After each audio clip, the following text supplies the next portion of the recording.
Čau visiem! Ir tagad pirms Jāņu laiks, un mēs ejam laivā. Un šodienas tēma būs par to, ka daudzi cilvēki, un vīrieši, tipiski vīrieši, jo es jau pats esmu vīrietis, un es vairāk runāju tā kā ar vīriešu audienci, vai ne? Bet tas ir arī par sievietēm, tur nav īpaša atšķirības.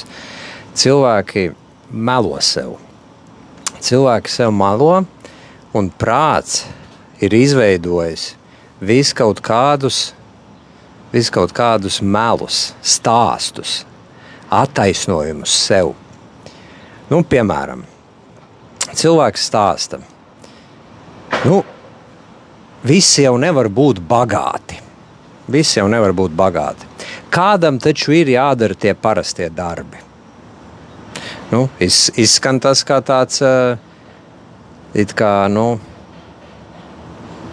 taisnība, vai ne? Visi taču nevar būt bagāti.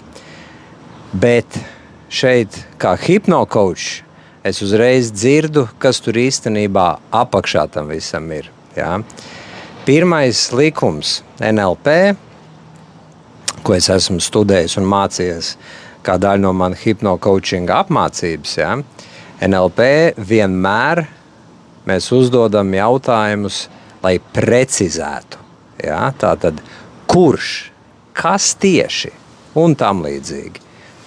Tātad, ja cilvēks saka, visi jau nevar būt bagāti, tad pirmais jautājums, ko es uzdodu tam cilvēkam, ir uzreiz, kurš tieši nevar būt bagāts? Kurš nevar būt bagāts? Tavs tēvocis, tētis, kaimiņš, kurš?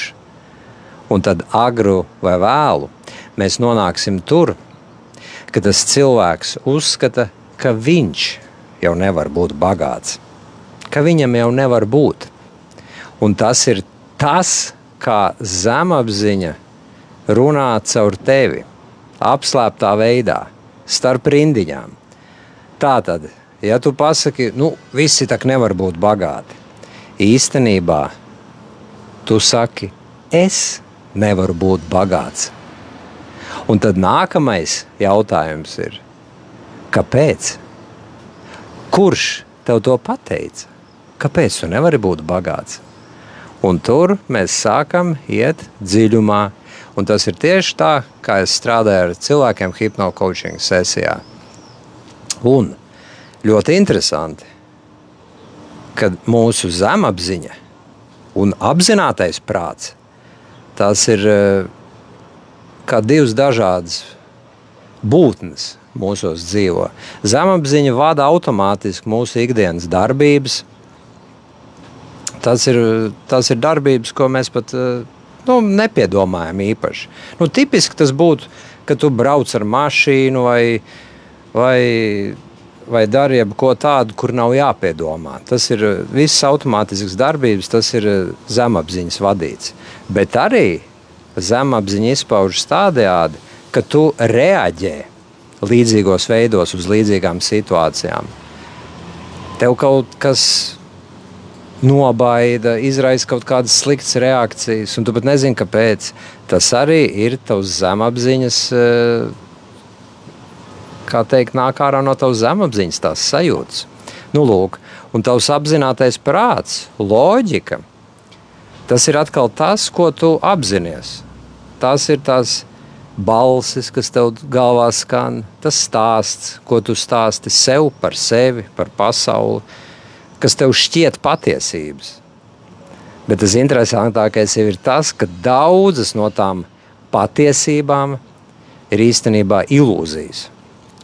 Un atgriežoties pie tā paša piemēra, ja, ka visi jau nevar būt bagāti, tas ir tas, ko mūsu prāts ir izveidojis, lai attaisnotu mums pašiem to, ka mēs kaut ko nedaram.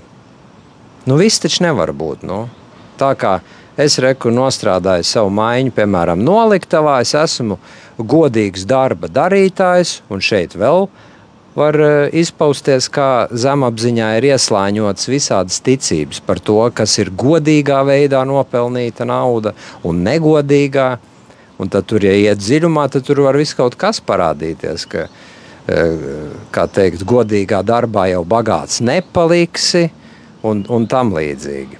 Un tā tad mūsu prāts izveido šīs te konstrukcijas, un tās ir tās programmas, kuras mūsu dzīvi vada.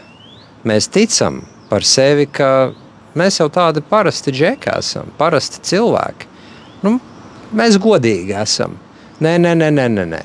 Visi nevar būt bagāti, un zem tā slēpjas, protams, ka es nevaru būt bagāts, bet mēs sakam visi nevar būt, jo tas skan tā, uzreiz loģiskāk, vai ne? Protams, ka visi nevar būt, tas jau ir loģiski, bet tas ir tās baigi foršs attaisnojums tev pašam sev.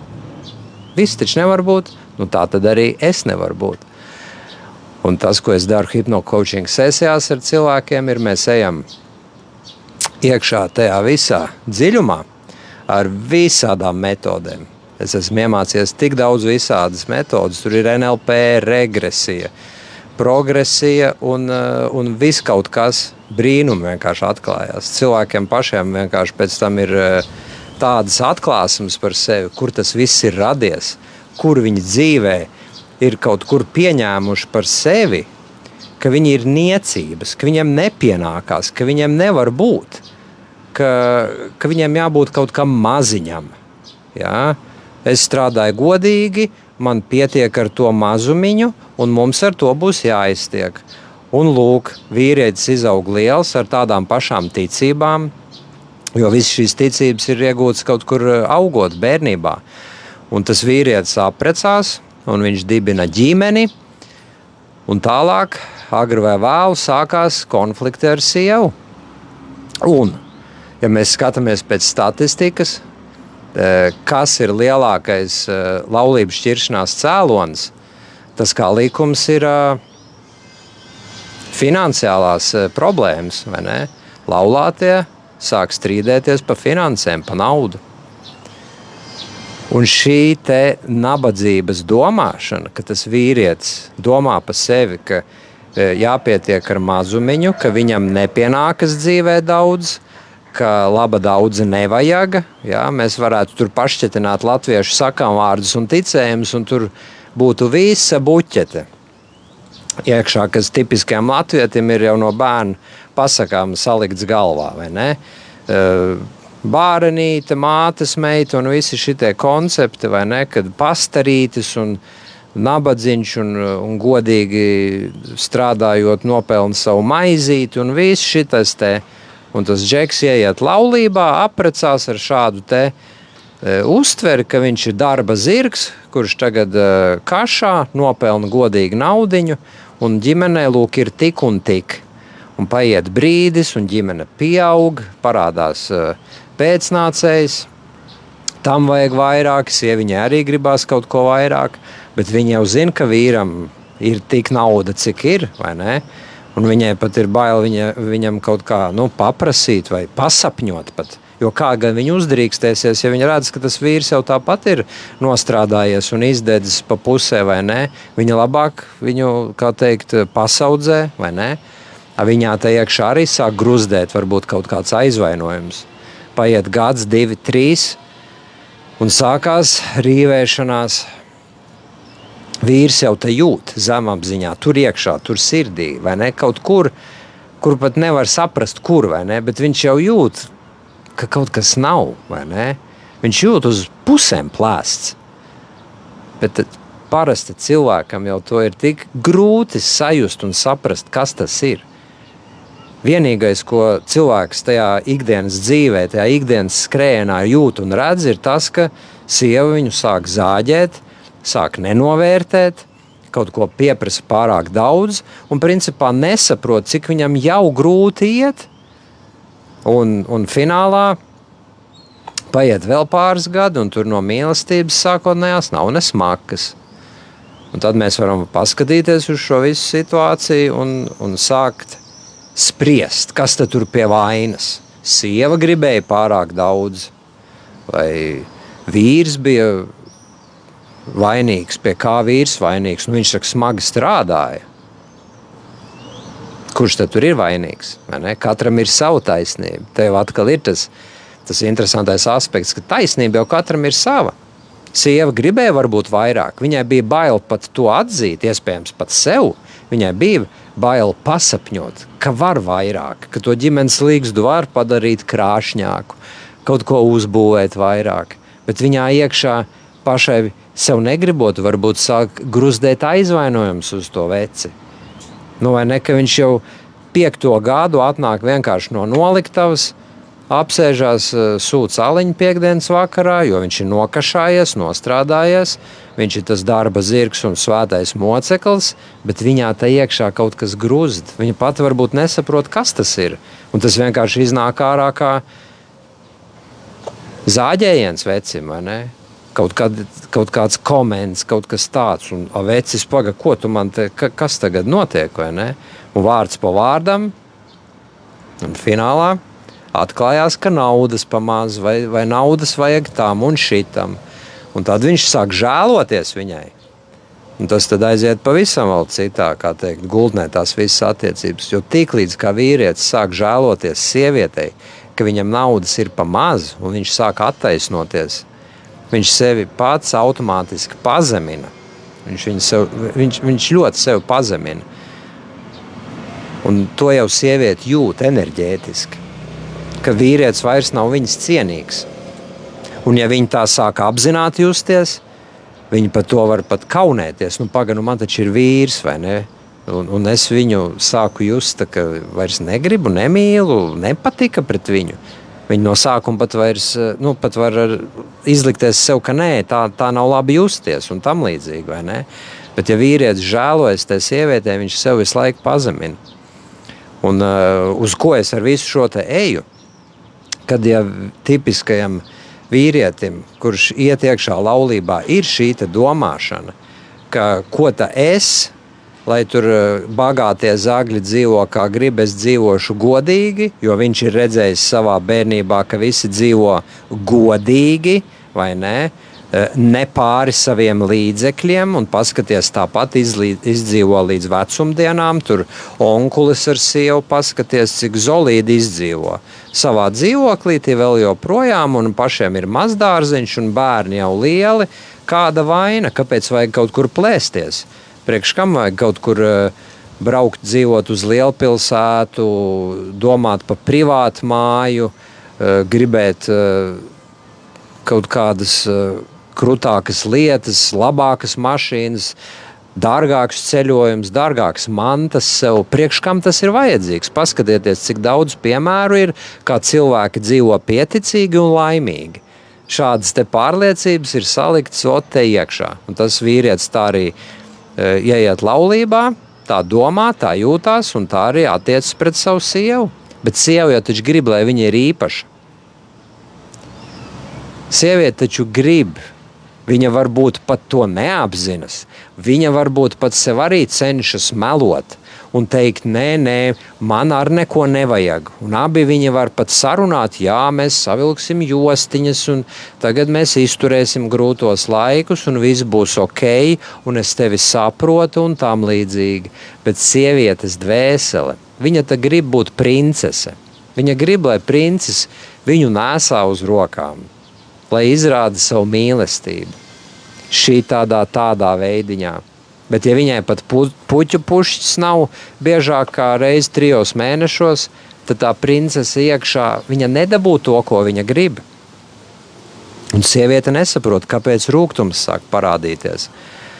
Un kā jau jūs dzirdat, tad es valku uz to, ka ja nebūs nauda, tad nebūs arī mīlestība un nebūs arī ilgtermiņa foršas, mīlošas attiecības.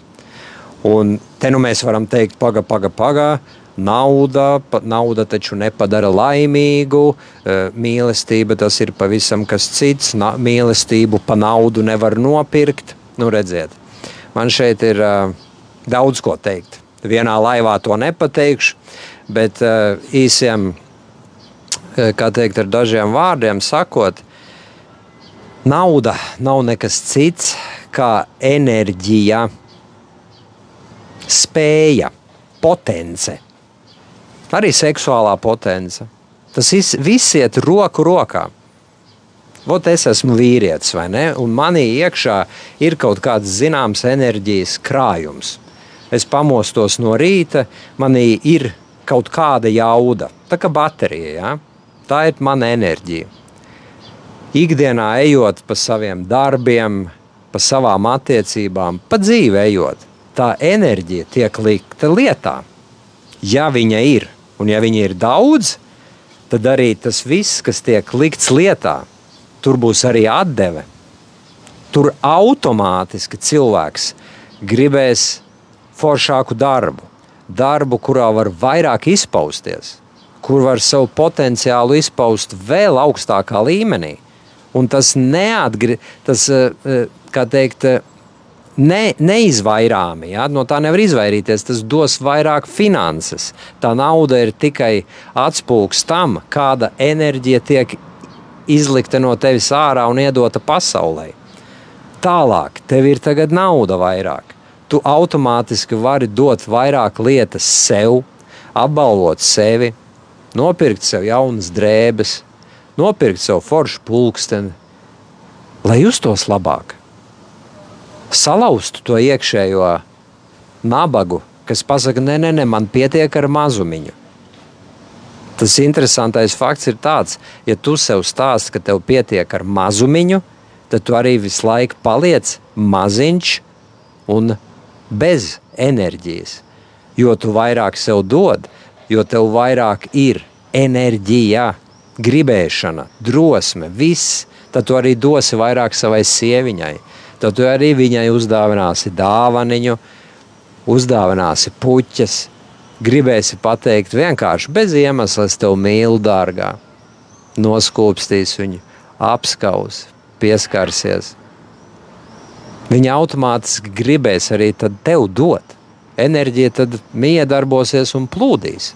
Un tā nauda, ko daudzi uzskata, ka tas ir kaut kas slikts un ļauns, un tas jau ir pretmets tam visam garīgajam. Tā nauda ir vienkārši līdzeklis, kā mēs mūsdienu modernajā ekonomikā dabojam lietas. Kādreiz bija pašos pirmsākumos, senos laikos tīrs barteris.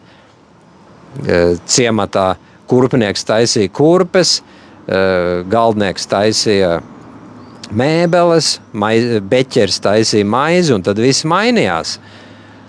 Vai tu gribētu dzīvot vēl joprojām tādā laikmetā? Nu, tas vienkārši vairs nav iespējams. Tas ir pagājušais jau gadu tūkstotis, kā teikt. Mūsdienās jau iet uz to, ka jau papīra nauda jau nebūs drīz vairs, tikai būs digitāls viss. Katrā laikmetā ir savs. Tas ir kā cilvēki ir izgudrojuši tehnoloģijas, kā tā enerģija var plūst, un plūst arvien brīvāk un bez pretestības. Kādreiz bankas pārskaitījumu tur paņēma cik tur nedēļa aizsūtīt no vienas Eiropas valsts uz otru. Atceros, ka es tur aizbraucu uz Īriju kādreiz dzīvot pirms 23 gadiem, lai aizsūtītu uz Latviju naudu. Tas bija vesels process, Western Unions un kas vēl nebija jādara. Tagad tu ieej telefonā, čik, un otrs cilvēks jau saņem momentā. Tas ir iet laikam viss līdzi, bet tā ir tikai enerģijas plūsma. Tas nav nekas cits, tas nav ne labs, ne ļauns. Tas ir kā tu vari miedarboties ar jebkuru cilvēku otrā pasaules pusē. Tu piedāvā servisu produktu, viņš tev iedod atpakaļ, un tā tas viss notiek. Tā ir tīrā enerģija. Un tā tad mēs nonākam pie tā, ka ja vīrietis grib foršas mīlestības pilnas attiecības, tad, ja viņam būs maz šī iekšējā enerģija dēļ šī nabadzīgā iestatījuma smadzenēs, dēļ tā, kas ir noticis kaut kur sen bērnībā, kā viņam ir stāstītas lietas, kas viņā ir likts iekšā, ko vecāki viņam ir teikuši, vai dažreiz pat iesituši, kā ir jābūt. Ja? Viņš to ir pieņēmis pa dzīves patiesībām, un viņš tagad iet iekšā laulībā, attiecībās, tieši ar tādiem iestatījumiem. Un ja viņā šī enerģija ir bremzēta, buksēta un neplūst, dēļ tā, ka viņš uzskata, ka viņam nepienākas, viņš varbūt to sev tā neformulē, bet tas parādās starp tādiem izteicieniem. Laba daudz nevajag, visi jau nevar būt bagāti, kādam jau ir jādara arī vienkāršais darbs. un tad tur nebūs arī enerģija, ko dot sievai, ko dot bērniem. Viss būs tāds uz 50%, viss tas buksēs. Un tad, lai ir vieglāk izdzīvot, cilvēks sev mālē acis ciet. Vai no ar šādiem teicieniem, vai no arī ar iešauju, vai ne, pāēd, lai nomierinās, aizbēg, kaut kur copē, kaut kur aiziet paskriet varbūt pat. Jā, moderni ir iet un skriet maratonus, un arī tā ir vienā ziņā iespējams pat aizmukšana no realitātes. Jo vieglāk ir noskriet maratonu 42 km un pavadīt pusgadu viņam gatavojoties, nekā saņemties un izdomāt, kā tu tagad 1500 eiro darba vietā varētu dabūt darbu, paaugstināt kvalifikāciju un varbūt vispār prasīt paaugstinājumu savā darbā, vai arī vienkārši atrast labāku darbu, kur tu pelnīsi 2000, kas tev dos vairāk iespējas, uzreiz jau nākotnes plāni, cerības. Jā? Ir vieglāk maratonu noskriet, tā arī ir aizmukšana. Jā? Lai cik paradoxāli tas neizklausītos. Tā kā viss aiziet apakaļ pie tā, ka bērnībā to nabaga džeku un arī sievieti visi esam traumēti.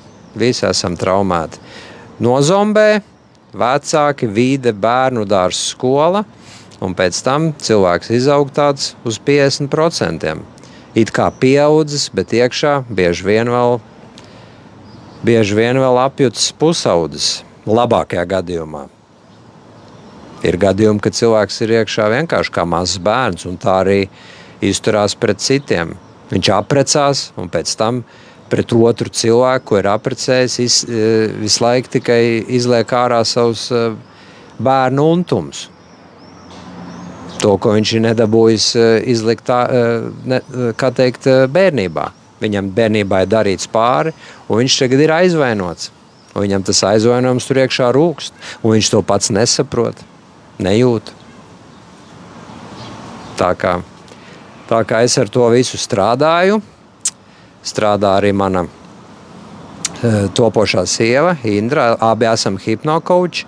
Mēs nodarbojamies ar dažādiem aspektiem. Es vairāk koncentrējos tieši uz vīriešiem, kas izdeg un kuri jūt, kad viņi ir iestrēguši dzīvē un piebuksē gan attiecības, gan finanses. Un man topošā sieva, viņa vairāk strādā ar sieviešu realizāciju, lai atrastu to apslēpto, ko sieviete patiešām grib darīt ar savu dzīvi. Un mēs abi kaifojam pa dzīvi, esam iemācījušies šo te hipno-coaching instrumentu, un tas ir transformējis mūsu pašu dzīves līdz nepazīšanai, ir uzlabojis pilnīgi man personīgi visu. Gan to, kā es darbā jūtos, kāda man tagad ir jauda darbā, manas attiecības, manu vispār dzīves garšu, kā es varu izbaudīt dzīvi, naudu, kā es uztveru. Es vairs neuztveru to no tāda nabadzības viedokļa. Pirms tam man bija vienmēr tādas, ja nauda ienāk, tad viņa tūlīt var pazust, ka viņa ir jātur ciet, viņa kaut kur ir jākrāj, bet ir taču tēriņi. Un kā tad tu tagad varēsi kaut ko vispār iekrāt, ja visu laiku tikai jātērē? Un jo vairāk nauda bija, jo vairāk vispār stresā tas man iedzina. Bet ja tu vari izmainīt to iekšējo programmu, to nabadzības programmu, to, kas tev liek šitā te domāt, tad tu pēkšņi sāc redzēt lietas īstajā būtībā. Pēkšņi tu redzi, ka nevis tu kaut ko tērē, bet tu dod pirmām kārtām jau sev. Tu dod sev labus dzīves apstākļus, foršu pārtiku, tie pamati, vai ne? Tālāk tu sev dod labas, ērtas drēbes, visas lietas, ko tu vēlies. Tālāk jau tu vari dot citiem, tu vari dot sievai, bērniem, jaunas pieredzes, kaifot pa dzīvi. Tie nav tēriņi. Tēriņš, tas jau ir atkal tāds tā ir nabadzības vārdnīca. Tas, kas mums ir iemācīts, ka tas ir tēriņš, tas īstenībā ir sevis aplaimošana un došana sev. Un kamēr mēs nedosim sev, tikmēr arī tā enerģija tur visu laiku buksēsies. Mēs visu laiku paliksim tajā iekšējā, tajā saucamajā iekšējā bombzī. Tas iekšējais bombs mūsos tur dzīvo ar visiem šitiem te iestādījumiem, un tā mēs arī buksējam pa dzīvi. Nesaprotam, kāpēc tā. Un tad mūsu prāts visu laiku izdomā attaisnojumus, jo visi taču nevar, un kādam taku arī ir jādzīvo normāli cilvēku dzīve. Un vispār, ka es te neesmu nekāda slavenība, un man nevajag neko baigi dižo. Man pietiek ar to, kas ir. Un tad nonāk līdz strīdam, un tad vecis pasaka sievai vārdu sakot, ja tev vajag kādu miljonāru, davai ej meklē. Jā, es neesmu tev kaut kāds te naudas maiss. Un tas vīrietis sev noniecina nežēlīgi to pasakot. Jo viņš citiem vārdiem, ja paraktos dziļāk, ja viņš uzreiz atnāk pie manīm sesijā, un mēs mēģinātu atpakot, ko tad tas nozīmē? Es neesmu naudas maiss. Tur agri vai vēlu aiziet līdz tam, ka viņš vienkārši negrib dot. Ka viņam liekas, ka vajag pieturēt. Ka tas, kas ir, to vajag turēt sev.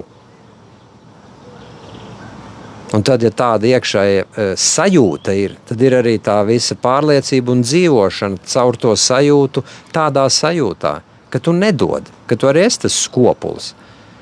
Kaut gan tu sevi varētu uzskatīt par baigo devēju, jo es taču vai nemaksāju rēķinus, paskatieties, es taču neesmu skopulis. Kā? Tu mani pa skopuli nosauci? Un tur atkal mēs melojam sev. Mēs visu laiku tur melojam sev.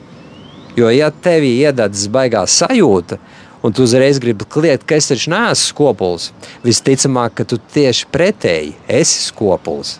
Vienkārši tu to nevēlies sev atzīt. Un tad visas tās frāzes, kas tev nāk no mutes ārā, ka es taču neesmu skopulis, ir īstenībā tikai aizsardzības mehānismi.